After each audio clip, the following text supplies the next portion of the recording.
Assalamualaikum warahmatullahi wabarakatuh. Bagaimana kabarnya anak-anak? Sehat ya? Hari ini kita sudah mulai masuk semester 2 pada kelas 3. Kita akan mempelajari tema 5. Subtema yang pertama, pembelajaran yang pertama juga tentang keadaan cuaca. Nah, apa tuh cuaca itu? Nah, nanti kita akan pelajari mengenai apa sih cuaca itu. Nah, pernahkah anak-anak melihat tayangan di televisi mengenai perakiraan cuaca? Nah, di sini ada contohnya. Ada wilayah yang cerah, ada wilayah yang berawan, ada pula wilayah yang hujan. Cuaca adalah keadaan udara pada tempat dan waktu tertentu. Indonesia memiliki 4 jenis cuaca, yaitu cuaca berawan, mendung, hujan, dan cerah. Cuaca yang berbeda dapat membuat kegiatan manusia berubah. Misalnya pada keadaan cuaca yang hujan, nah kita tidak bisa beraktivitas di luar rumah, kegiatan di luar rumah akan terbatas. Nah, tetapi pada saat cuaca cerah, maka kita bisa banyak melakukan aktivitas di luar. Cuaca tadi adalah keadaan udara pada suatu tempat ya. Oleh sebab itu sering terjadi pada suatu tempat udara berawan atau hujan turun lebat. Tetapi di tempat yang lain cuaca terang benderang. Cuaca itu berbeda-beda dari satu tempat ke tempat yang lain. Misalnya anak-anak berada di wilayah Pati.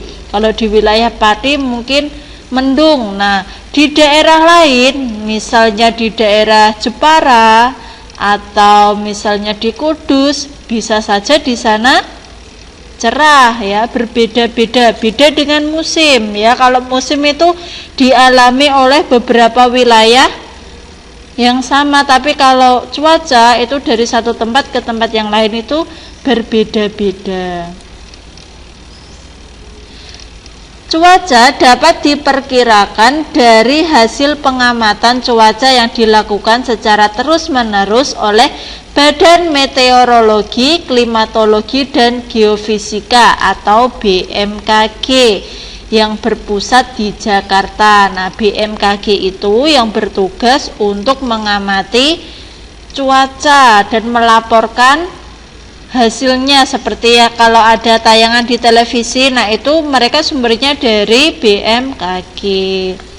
Badan Meteorologi dan Geofisika bertugas menyelidiki dan mencatat keadaan udara seperti suhu udara, temperatur udara, tekanan udara, keadaan awan, dan curah hujan. Badan Meteorologi, Klimatologi, dan Geofisika memiliki stasiun-stasiun pengamatan cuaca yang tersebar di berbagai tempat di Indonesia. Ilmu yang mempelajari cuaca dinamakan meteorologi. Nah, itu ya sekilas informasi mengenai cuaca dan apa hubungannya dengan BMKG. Udin dan Beni bermain bola di lapangan. Udara sore itu terasa sejuk. Angin bertiup sepoi-sepoi. Mereka asyik bermain. Tiba-tiba langit berubah mendung. Awan hitam menutupi matahari. Udin masih tetap ingin melanjutkan bermain bola. Langit makin gelap. Angin bertiup cukup kencang. Hujan rintik-rintik mulai turun. Udin dan Beni berlari. Mereka mencari tempat untuk berteduh. Keadaan cuaca memang sering berubah-ubah. Pagi hari cuaca terasa dingin, siang hari cuaca terasa sangat panas, sore hari cuaca terasa dingin lagi. Terus angin bertiup lebih kencang. Hujan mulai reda. Beni dan Udin bergegas pulang ke rumah. Mereka membersihkan diri dengan mandi air hangat. Badan mereka kembali terasa segar. Cuaca malam hari terasa lebih dingin. Nah, itu ada kisah dari Udin dan Beni ya, yang berhubungan dengan cuaca. Cuaca itu bisa berubah-ubah, bisa misalnya pagi terang, nanti siangnya bisa hujan, nanti sorenya bisa bisa cerah lagi.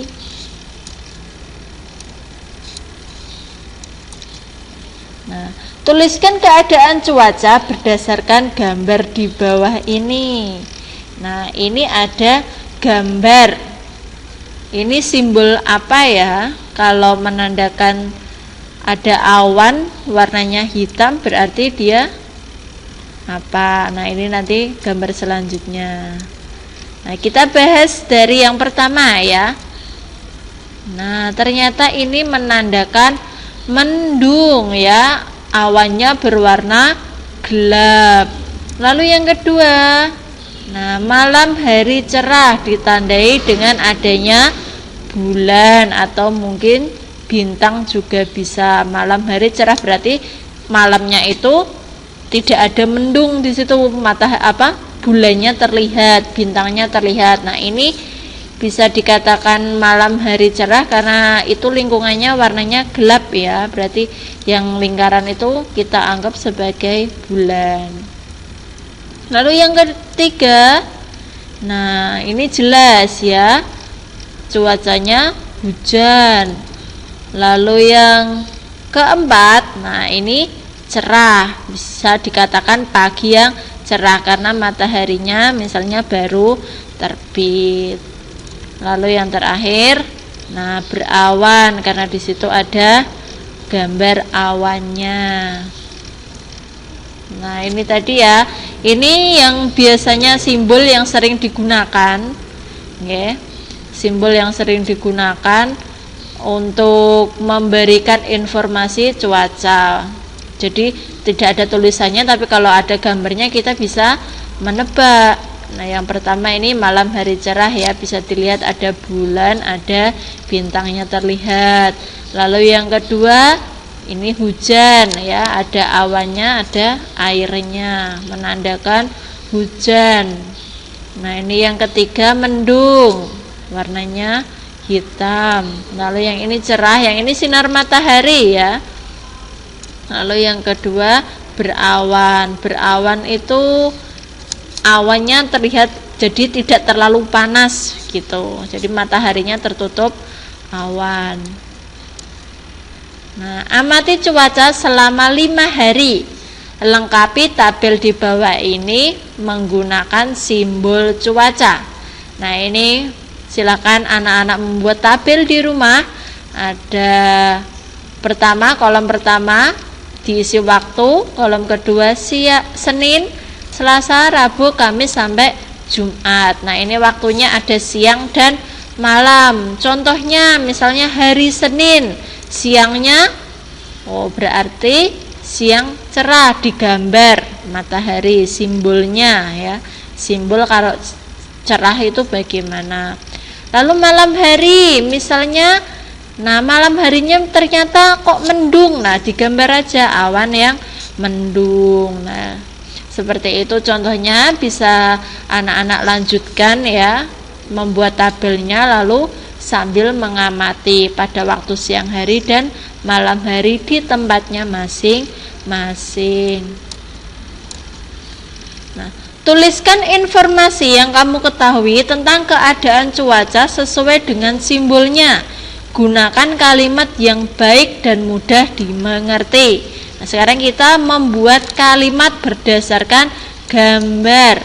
Nah, ini ada cerah. Nah, kita membuat kalimat ya berdasarkan informasi yang kita ketahui.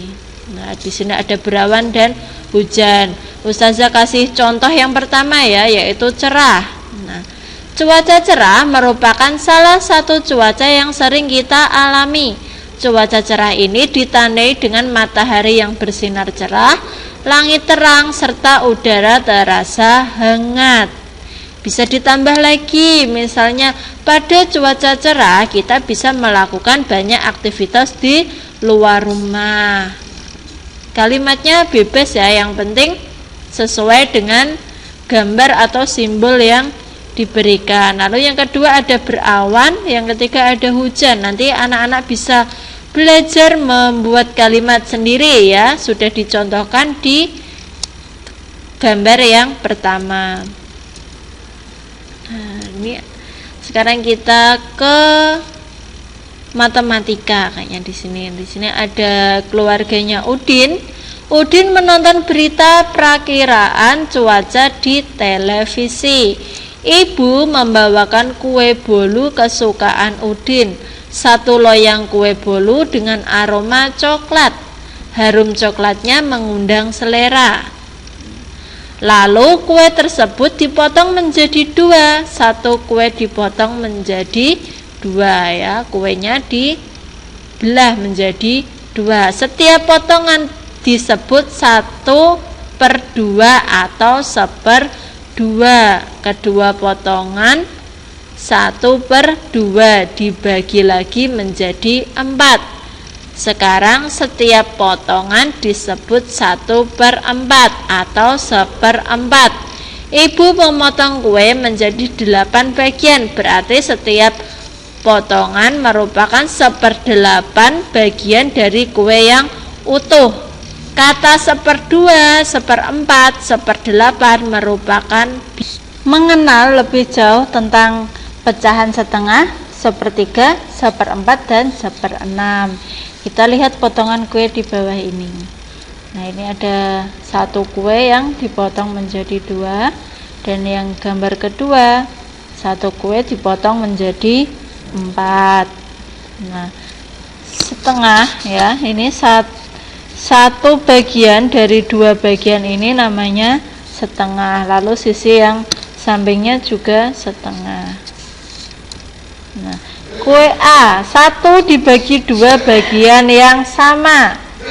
Nilai tiap bagian 1/2 atau 1/2.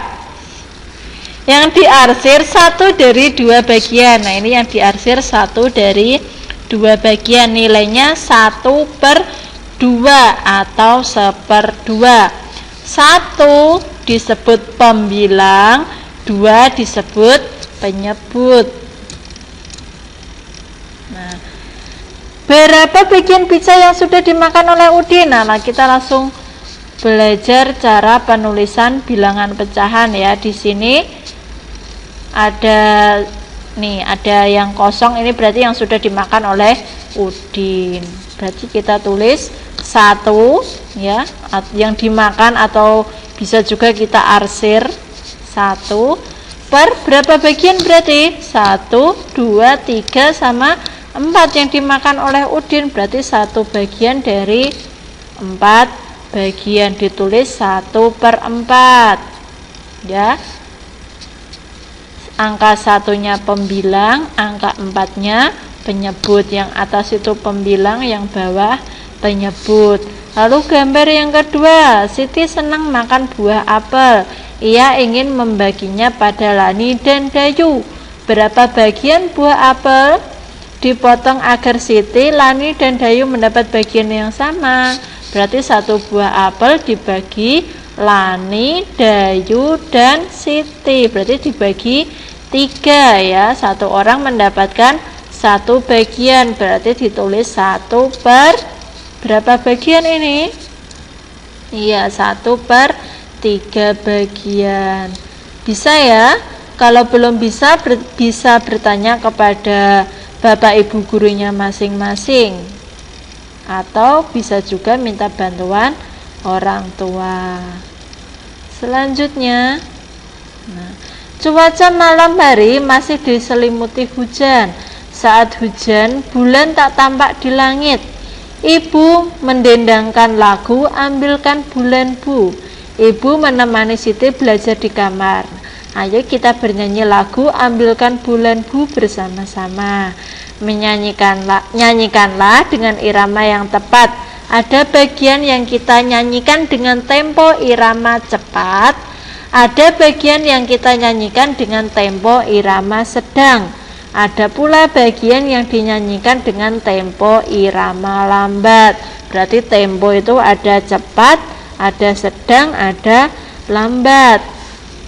Perhatikan lagu Ambilkan Bulan Bu.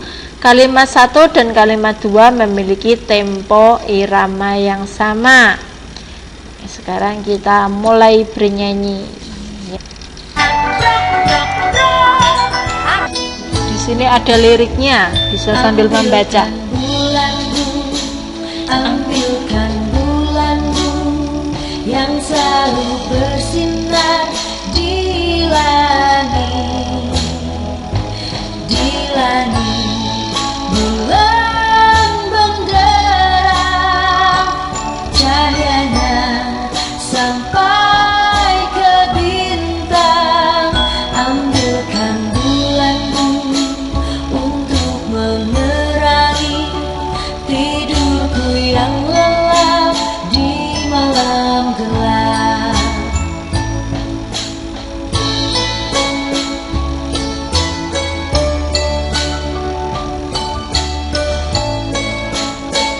Ini ada ambilkan bulan bu, ambilkan bulan bu, nadanya sama ya. Nah, ini kalimat pertama dan kalimat kedua. Yang selalu bersinar di langit, bulan. Nah, ini temponya lambat. Cahayanya sampai ke bintang. Ambilkan bulan bu, itu tempo yang cepat. Tidurku yang lelap, yang ini sedang. malam gelap.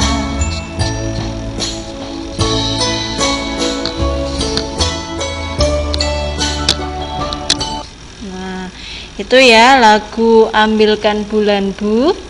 Bisa dihafalkan anak-anak ya untuk bernyanyi di rumah bersama dengan orang tua. Nah, itu yang dapat Ustazah sampaikan. Semoga bermanfaat. Jika ada salah-salah kata, mohon dimaafkan ya. Terima kasih. Nah, di sini ada sedikit kata mutiara ya. Belajar adalah harta karun yang akan selalu mengikuti pemiliknya kemanapun juga. Nah, belajar itu adalah harta kalian. Mau kalian pergi kemanapun, ilmunya pasti akan mengikuti kalian. Semoga bermanfaat. Tetap jaga kesehatan di rumah. Wassalamualaikum warahmatullahi wabarakatuh.